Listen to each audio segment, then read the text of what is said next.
भविष्य, फ्यूचर कैसा होगा? ये सवाल जितना सीधा लगता है उतना है नहीं, और इंग्लिश में तो इसका जवाब और भी दिलचस्प है।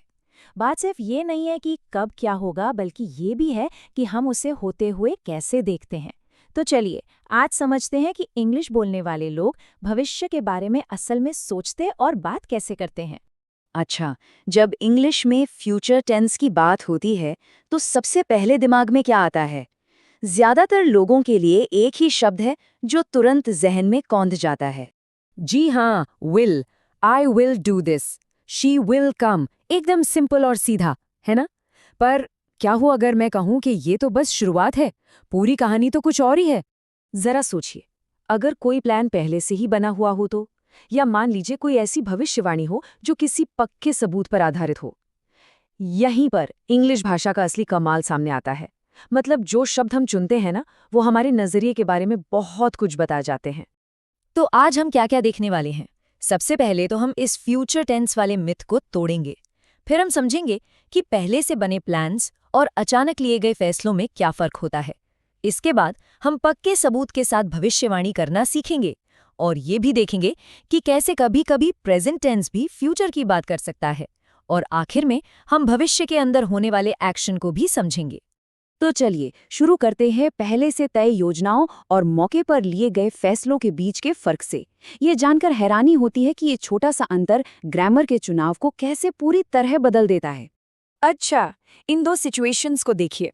पहली, किसी ने कपड़े धोने का प्लान पहले से बना रखा है, इसलिए वो कहता है I am going to wash my clothes. दूसरी तरफ कोई उसी पल किसी को खाना बनाना सिखाने का ऑफर देता है, तो वो कहता है आई विल टीच यू। देखा, एक है सोचा समझा इरादा और दूसरा है उसी पल लिया गया फैसला। सारा खेल इरादे और स्पॉन्टेनिटी का है। प्लान्स के बारे में बात करने का एक और मजबूत तरीका है प्रेजेंट कंटिन्यूअस टेंस। हाँ, प्रेजेंट टेंस। इसका इस्तेमाल तब होता है जब भविष्य की कोई घटना एक पक्का इंतजाम या फिक्स्ड प्रोग्राम हो। मतलब ये सिर्फ इरादा नहीं है, ये एक ठोस तैयारी है। मिसाल के तौर पर, she is seeing her dentist tonight. इसका मतलब है कि अपॉइंटमेंट बुक हो चुकी है, सब कुछ तय है। यहाँ इज सीइंग का इस्तेमाल ये दिखाता है कि ये प्लान कितना पक्का और निश्चित है। ओके, तो प्लान्स की बात हो गई। अब चलिए भविष्यवाणियों की दुनिया में। क्या कोई भविष्यवाणी सिर्फ एक अंदाजा है या उसके पीछे कोई सबूत है? ये बात आपके शब्दों के चुनाव को पूरी तरह से बदल सकती है। सोचिए, कोई बाहर देख रहा है और मौजूदा हालात का जायजा ले रहा है। वो जो देख रहा है उसी के बेसिस पर तो वो अंदाजा लगाएगा ना कि आगे क्या होने वाला है। यहीं से सबूत पर आधारित भविष्यवाणियां शुरू होती हैं। और ये एग्जाम्पल इसे बिल्कुल साफ कर देता है। Look at those clouds, it is going to rain. यहाँ भविष्यवाणी का आधार क्या है? वो घने काले बादल। तो जब कोई साफ संकेत या सबूत मौजूद हो जो बता रहा है कि कुछ होने ही वाला है, तो हम इज गोइंग टू का इस्तेमाल करते हैं। लेकिन अगर कोई सबूत ही ना हो तो तब क्या? उस सिचुएशन में भविष्यवाणी सिर्फ एक पर्सनल ओपिनियन या एक अंदाजा बनकर रह जाती है। ये बाहरी संकेतों पर नहीं, बल्कि मन के विचारों पर आधारित होती है। और उस केस में हम कहते हैं I think it will rain. यहाँ विल का इस्तेमाल ये दिखा रहा है कि ये बोलने वाले का अपना ख्याल या विश्वास है, जिसके लिए कोई मौजूदा सबूत नहीं है। ये गोइंग टू रेन वाली निश्चितता से बिल्कुल अलग है। अब एक बहुत ही इंटरेस्टिंग सिचुएशन देखते हैं जब भविष्य इतना ज्यादा पक्का हो कि उसके साथ वर्तमान यानी प्रेजेंट जैसा बर्ताव किया जाए। ऐसा तब होता है जब हम शेड्यूल और टाइम टेबल की बात करते हैं। नियम ये है कि जब कोई फ्यूचर की घटना एक तय टाइम टेबल या ऑफिशियल प्लान का हिस्सा हो, तो हम सिंपल प्रेजेंट टेंस का यूज करते हैं। ये ऐसी चीजें हैं जो हमारे कंट्रोल से बाहर होती हैं, जैसे ट्रेन का टाइम या स्कूल खुलने का वक्त। इसका एक क्लासिक एग्जाम्पल है, our school opens at 10:30 AM। School आज भी 10:30 बजे खुलता है और कल भी 10:30 बजे ही खुलेगा।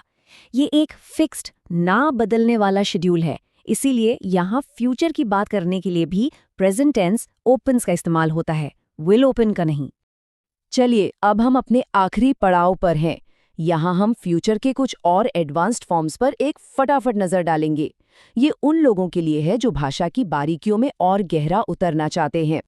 देखिए, इन फॉर्म्स का मेन काम है फ्यूचर में किसी खास पॉइंट ऑफ टाइम पर किसी एक्शन का स्टेटस बताना। मतलब उस वक्त कोई काम या तो चल रहा होगा या फिर पूरा हो चुका होगा। तो यहाँ दो दिलचस्प फॉर्म्स हैं। पहला है फ्यूचर कंटिन्यूअस, जो will plus be plus verb ING से बनता है। ये बताता है कि फ्यूचर में किसी खास पल में कोई काम जारी रहेगा। दूसरा है फ्यूचर परफेक्ट, जो will plus have plus verb 3 से बनता है। ये बताता है कि फ्यूचर में किसी तय समय तक कोई काम खत्म हो चुका होगा। इस एग्जाम्पल को देखिए, the students will be studying tomorrow at 11 AM। इसका मतलब है कि कल ठीक 11 बजे पढ़ने का काम चल रहा होगा, ना उससे पहले ना उसके बाद, बल्कि ठीक उसी समय। और अब इस दूसरे एग्जाम्पल पर नजर डालें। I shall have revised my books by the end of January. इसका मतलब है कि जनवरी के आखिर तक किताबें रिवाइज करने का काम पूरा हो चुका होगा। ये काम के पूरा होने के लिए एक डेडलाइन सेट करता है।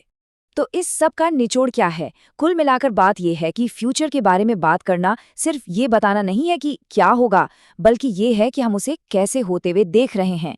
चाहे वो एक अचानक लिया गया फैसला हो, एक पक्का प्लान हो, सबूत पर आधारित भविष्यवाणी हो या एक तय शेड्यूल का हिस्सा।